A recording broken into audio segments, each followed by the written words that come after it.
नमस्कार मित्रों, आज हम इतिहास के उस अध्याय में प्रवेश करने जा रहे हैं जहां वैदिक सभ्यता अपने उत्कर्ष से उतरकर ज्ञान, धर्म और दर्शन की गहराइयों में उतरने लगी थी। यह है उत्तर वैदिक काल भाग 2, जहां यज्ञों का विस्तार हुआ, उपनिषदों का जन्म हुआ और समाज में नई व्यवस्थाएं उभरी। आइए जानते हैं कैसे बदल गया आर्यों का जीवन, कैसे विकसित हुई उनकी विचारधारा और किन यज्ञों व ग्रंथों ने इस युग को आकार दिया। उत्तर वैदिक काल में किस वेद की रचना हुई थी जो मुख्यतः गद्य रूप में है? ए. ऋग्वेद, बी. सामवेद, सी. यजुर्वेद, डी. अथर्ववेद उत्तर। सी. यजुर्वेद की रचना उत्तर वैदिक काल में हुई और यह गद्य पद्य मिश्रित है। इसमें यज्ञों की विधियां, मंत्र और आचार संबंधी नियमों का वर्णन है। उत्तर वैदिक काल में ब्राह्मण ग्रंथों का उद्देश्य क्या था? ए. राजाओं की वंशावली लिखना, बी. यज्ञों की व्याख्या करना, सी. गीत और संगीत सिखाना, डी. युद्ध कला बताना उत्तर। बी. यज्ञों की व्याख्या करना। ब्राह्मण ग्रंथों में वेदों में वर्णित यज्ञों और कर्मकांडों की व्याख्या की गई। इनका उद्देश्य धर्म की व्यावहारिक रूप से व्याख्या करना था। उत्तर वैदिक काल में किस क्षेत्र को आर्यों का सबसे प्रमुख निवास स्थान कहा गया? ए. सप्त सिंधु, बी. गंगा यमुना दोआब, सी. सिंधु सरस्वती क्षेत्र, डी. गांधार उत्तर, बी. गंगा यमुना दोआब। इस काल में आर्यों ने पश्चिम से पूर्व की ओर विस्तार किया। गंगा यमुना का दोआब उपजाऊ भूमि थी, इसलिए यहाँ स्थायी बसावट हुई।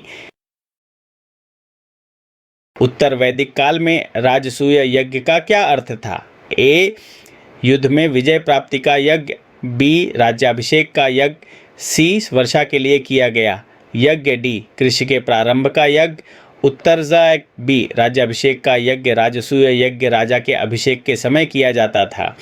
यह यज्ञ शासक की सार्वभौमिक सत्ता का प्रतीक माना जाता था।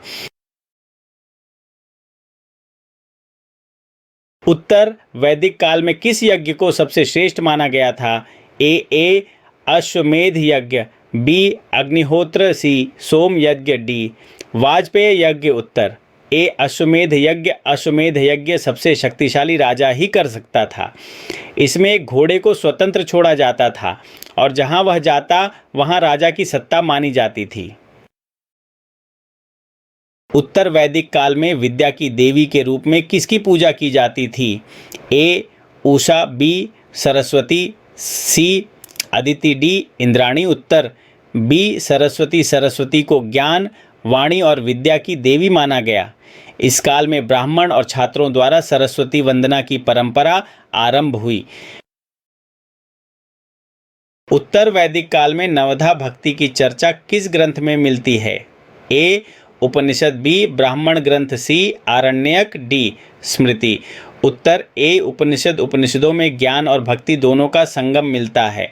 यहाँ नवधा भक्ति श्रवण, कीर्तन, स्मरण आदि के माध्यम से आत्मज्ञान प्राप्ति की बात कही गई। उत्तर वैदिक काल में गोत्र की व्यवस्था किससे संबंधित थी? ए. परिवार और वंश पहचान से, बी. कर व्यवस्था से, सी. शिक्षा व्यवस्था से, डी. धर्म परिवर्तन से उत्तर। ए. परिवार और वंश पहचान से। गोत्र व्यवस्था का उपयोग व्यक्ति के कुल और वंश की पहचान के लिए किया जाने लगा। इसी से विवाह संबंधी नियम जैसे समान गोत्र में विवाह निषिद्ध निर्धारित हुए। उत्तर वैदिक काल में महाजनपद शब्द का क्या अर्थ है? ए. छोटे गांव, बी. बड़े राज्य, सी. व्यापारिक संघ, डी. धार्मिक समूह उत्तर, बी. बड़े राज्य। महाजनपद शब्द उत्तर वैदिक काल के उत्तरार्ध में उभरे बड़े राज्यों के लिए प्रयुक्त हुआ। इनमें मगध, कौशल, कुरु और अवंती प्रमुख थे।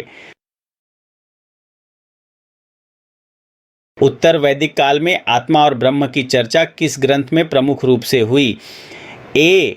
वेद, बी. ब्राह्मण, सी. उपनिषद, डी. आरण्यक उत्तर। स्मृति उपनिषदों में आत्मा, जीव और ब्रह्म परम सत्य की एकता का दर्शन दिया गया। यह विचार बाद में भारतीय दर्शन का मूल आधार बना।